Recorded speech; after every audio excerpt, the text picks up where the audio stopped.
লেখাইছি ক, এটা লেখাইছি প, এটা লেখাইছি ছ, এটা লেখাইছি সন্দেশ, এই ক র আকার, ম ম র আকার, ড ঢ ট ড বলি ড ড ড সব লেখাইছি। আচ্ছা যুক্তাক্ষর মানে কোন কহিল?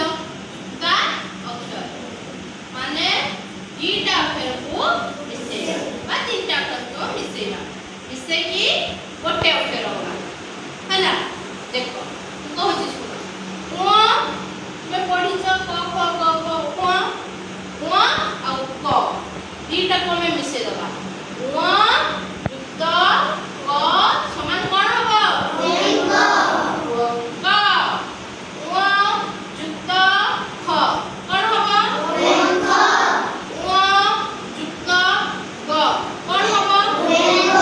ସେମିତି ତୁମେ ଆଉ କଣ କଣ ଅକ୍ଷର କହିପାରିବ? ଯୁକ୍ତ କରିକି ଅକ୍ଷର ମିଶେଇକି କଣ କଣ ଅକ୍ଷର ସୃଷ୍ଟି କରିପାରିବ କହିଲ?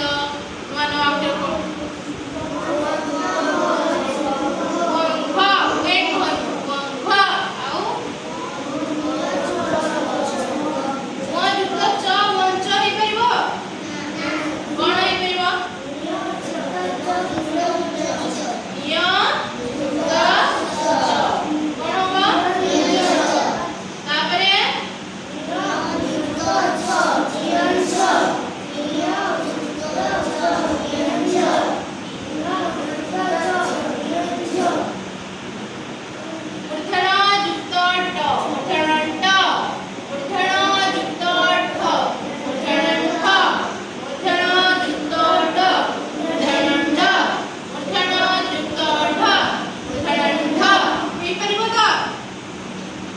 ମ୍ୟାଜିକ୍ ଦେଖ